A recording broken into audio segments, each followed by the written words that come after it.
Hello, Joe. How are you? Hello. What's up, man? How you doing? Oh, very well indeed. Even better to be speaking to you, my friend Rowan from Silver Tiger Media. How you doing? Nice to meet you, sir. You too. Thank you very much for your time today. Greatly appreciated. And so exciting to think that you'll be performing in Perth, Australia tomorrow. Are you excited to be joining us here in the land down under? I'm absolutely psyched. I'm already here, you know. I'm in Perth. I've been stalking the place and finding kangaroos, and I'm really happy. It's beautiful. Yeah. I trust somebody has told you to go out and visit the Quokkas on Rottnest Island. They have. I'm not sure if I can get there. I'm not that good of a swimmer, but It's a little bit of a trek, absolutely. And look, I must admit, I was just looking for you live at Reims Arena in France last year at a bit of a YouTube clip that somebody had put up there as I relaxed into the beauty of the chords and the lyrical poetry of that magnificent opening track on your new EP. It occurs to me that this guy sounds like Sting. what could that be all about? Don't know. Do you often experience that? I mean, because of the quality of your music in your own right, people sometimes must surely not make the relationship because of the name. Yeah, no, I mean, I try and not trumpet it too much and let the music speak for itself. But at the end of the day, what are you going to do? Exactly. It's a silly question, I realise, but I had to ask you, my friend. Thanks for indulging it. Now, No silly before we questions. No silly questions. do, only the ones not posed, most certainly. Before we delve further into your magnificent music and of course, your remarkable life, you came into this world on the 23rd of November in 1976 True. before Gordon was even Sting. In fact, I presume when he was Mr. Sumner teaching at St. Paul's First School in Cramlington. As I say, presumably called Sir, and your mum, Frances, stayed with acting, and after they both met on the set of Rock Nativity. Joe, if I could press you, what do you remember of that time back in 1976? I'm joking, of course. What would be your 1976. earliest? Well, 1976. It was very dark, and then it wasn't dark anymore. And then I love you, man. everyone was speaking in a very difficult to understand accent, and then they said it was a bit cold, so we moved to London. That's it. You're a You're a gentleman, sir. You really are indulging this crap. I thank you very much indeed. To put a little bit more of a realistic spin on the question, what would be your earliest recollection, or when you had a realization that you were born into an artistic family? Well, I think I'd have to be when I go to a friend's house and they wouldn't have any music around. They'd have different stuff. They'd have rules like you can't play with this toy or that toy, and you've got to clean up after yourself. Whereas in my house, it was much more like do your stuff and that continue to do your stuff. A lot of freedom and a lot of mess. Brilliantly put. Of course, you began playing drums as a teenager, and you were inspired by the Nirvana album Nevermind to continue along the musical road. But were there aspirations of becoming a musician earlier in life at all? Not at all. I mean, we had a piano at the bottom of the stairs, which I liked playing, like just like making some noise on. But I didn't think music was a career, and I kind of wanted to get away from that stuff. But yeah, when I heard Nirvana, I was in a band the next day. That was it. I'm like, I want to be Kurt Cobain. Oh, absolutely. Who wouldn't want to be, of course? And look, again, I apologise for some of the silly questions sprinkled in here, but I must ask you, do you have any personal recollection of the yellow and black jumper that earned Gordon his long-lasting moniker? I think it was before my time. Thank I heavens for think it that, was by the sound of yes, it. yes. Nothing worse No, than Dad no, running around the place looking like a bumblebee. exactly. No, I'm the thing I do remember is the black and white stripes of Newcastle United. So that's the stripy jumper that stuck with me. Magnificent. And look, with the greatest of respect, I can only imagine in bewildered awe of what life must have been like for you in those early years with the police enjoying their tremendous success between 77 and 84, particularly. And your mum so busy around about the same time on Strangers and Testament of Youth in the late 70s. What was life like for you as a young lad? Now that you're a parent of lovely children, a family man, I mean, in comparison with all you've seen, what was life like back then for you? Well, who knows? I mean, so back in the 80s, like life was different. So if people were on tour, they were on tour. Nowadays, we've got FaceTime and you can stay as connected. It's still a problem, but you can stay connected and everything. Back in those days, it was just like if you're not there, you're not there. So I got to do like mundane stuff, like go to school, and then I just go. I didn't really understand what was going on, but I'd be like, all right, I'm in the big place and lots of people are making music. There's talking heads and I don't know who they are. So it's kind of a whirlwind magical mystery tour experience. And I wonder if, how does any kid know what's really going on without comparison? So now I can see how crazy it must have been for me, but I just don't remember that.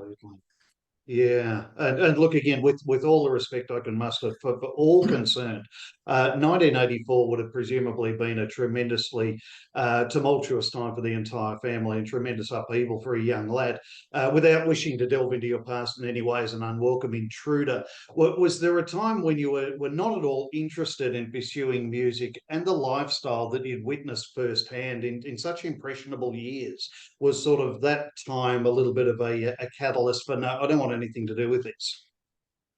Possibly, you'd have to ask my shrink, but there's a general sense of like music is a thing that the grown-ups are doing around here, and I want to do something else. I didn't know what it was yet, but then, turned out it was music. Well, there we go. And of course, I promised to move on from these early days, but I've got to ask for myself. 1985 documentary, Bring on the Night. Your dad said, "My children call me Sting. My mother calls me Sting. Who is this Gordon character?" Was that right? I've got to ask you for myself. No, lies. Call him Dad. Oh, brilliant. Brilliant stuff. We did wonder. But so there was a time prior to when Smells Like Teen Spirit set your musical journey in motion. I remember exactly the moment I heard that song for the first time as well. Would you have considered at any point that it was preordained that you end up on the musical path? So you started in music. Was there a moment of realization when you said, well, I'm just going to have to give in. I love it. I'm doing it. That's it. Yeah, it was, as I said, I heard Nevermind, and then I was in a band. I don't even know how we decided to get together and play. There was suddenly a drummer in my house and a bass player, and I was screaming. Absolutely, because there was no delay at all, really. The Music of Fiction plane was born, and what incredible music. I flippantly commented on how you sound like Sting earlier on, but when I listen to tracks like Where Do We Go From Here, or Out of My Face, particularly, the influence in your voice and your sound has always been unmistakable. Was that influence of Sting in your sound simply unavoidable, do you think? I think it's the genetics and the shape of one's throat is it's kind of a thing. You can definitely change your accent, but when you sing, it's like you're using the full structure of your face and everything, and it's going to come out the way it comes out. Most certainly, beautifully said. And of course, back to your presence here in Australia as we prepare for your tour with Sting. You'll be joined by our very own James Rain for some shows in the eastern states, and all three of you performing a song like Out of My Face would be something truly special. But what's undeniably special and brilliant is your EP, Feeling the Love, Tasting the Fear. What a magnificently honest and searingly sensational celebration of your proficiency as a live performer. You must be incredibly proud of it. I'm really proud of it. Thank you so much. So I just we did about 120 shows last year, and at the end of the year, I was like, I'm just going to record this show. We were in Strasbourg in France, and it's raw.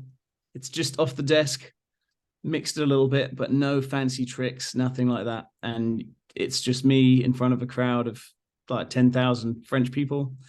and it is what it is. So I'm really proud it's out there, and I'm glad you enjoyed it.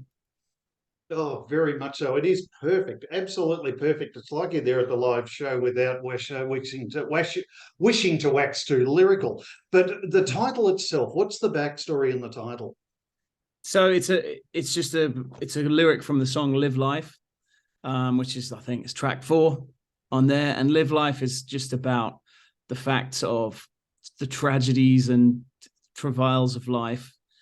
But that's the whole point of it, is saying that's what it is. You know, whatever it is that you get, if you live for a day or if you live for 100 years, if you have legs or not, if you can see, being alive is just such an amazing privilege. And feeling the love, that's a good thing. Tasting the fear, you know, fear of losing love, fear of losing your life. It's about the whole range of experiences that you can have. And we're lucky to get all of them, even though some of them are just, some of the range of experiences are really horrible. So it's Absolutely. just an acceptance, a sort of stoic acceptance of that. Wonderfully put, because I'm not quite sure how "Don't Change the Love" you wrote so remarkably for me. Obviously, it was just for me, so thanks for that. Yep, you're I can't welcome, help Rowan. but thank you. With a track like that, I'm completely off track, I'm sure, but I cannot help but feel that there's maybe a little bit of Mum's Irish heritage creeping into that track. Is there a little bit of Irish folk influence in there? Yeah, I think there's a general mood that just comes out. So I've tended to write kind of happy music with very dark lyrics. Um, and that's just been the way it is. And I think there's a Northern Irish soul sort of coming through there. Most certainly, I agree wholeheartedly. And it's with the opening track, "Looking for You."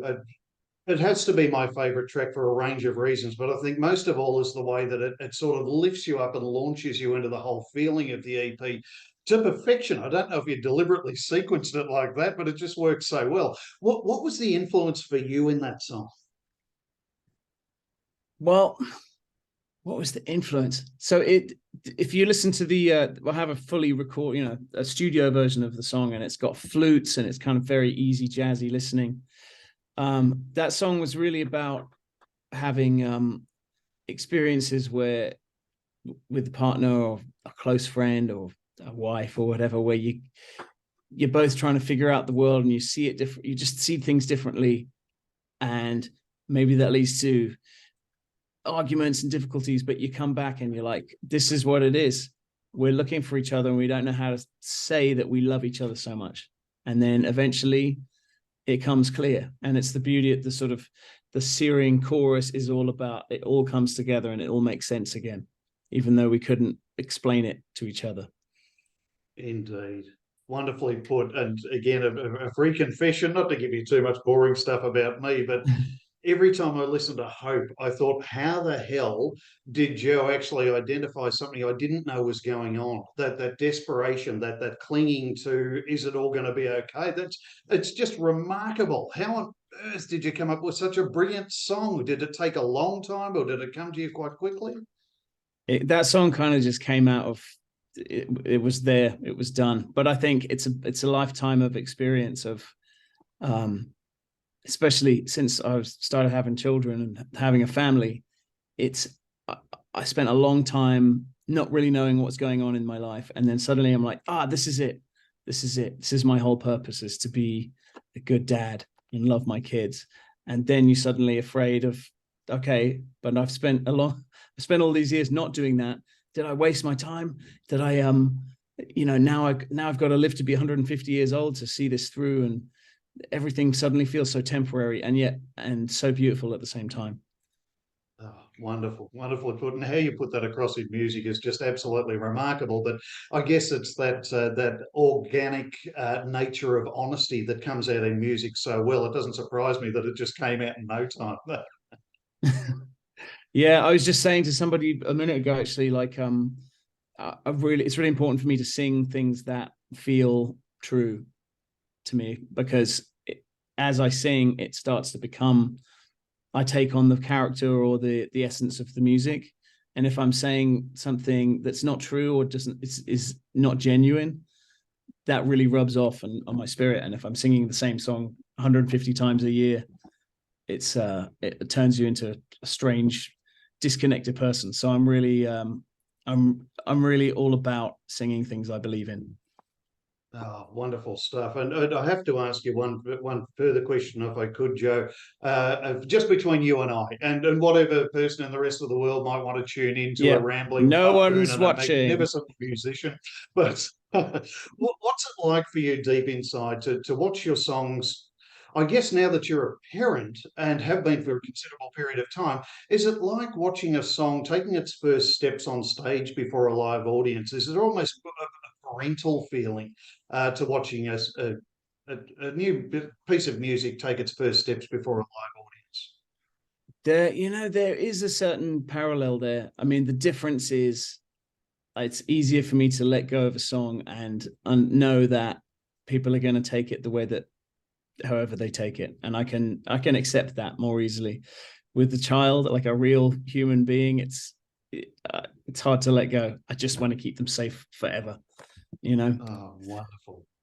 It must be such a feeling of pride that only a songwriter could truly appreciate those moments. But look, I must ask very, very selfishly, I'm hoping that you might be signing a few copies and distributing them out to place for sale at the shows. Will there be a few copies to purchase, do you think? There's no physical copies right now, but I'll come and no. say hello, and I'm happy to sign everybody's t-shirts or faces or breasts or whatever you got. You're a wonderful gentleman. Thank you very much indeed. Of course, with My Songs tour from Sting, with yourself in support, I think it's the other way around. I think Sting is actually supporting you on the monumental brilliance of your EP and its worldwide tour. But we've got you travelling around, starting off in Perth tomorrow night, which we're all excited about. I can't wait to see you at Rod Laver Arena on Thursday, February the 23rd. You've also got, of course, a day on the green at Hunter Valley, at Mount Cotton, Mount Anita State, and down at Geelong, Centennial Vineyards. It'll just be a wonderful time. One final question about the EP, if I may, Joe, for just a moment longer. Which came first, the concept of a live CD or Viclone? Which was the first idea? What's the which? Viclone that's about 10 years ago. I thought I was going to change the world. I was going to be the new Zuckerberg. But turns out I just want to do music. That's it. I've got no choice. So Rowan, I want to say I really appreciate your attention to detail and listening to the EP and really getting deep in there and hearing the lyrics and understanding what I'm getting at. That's much appreciated, man.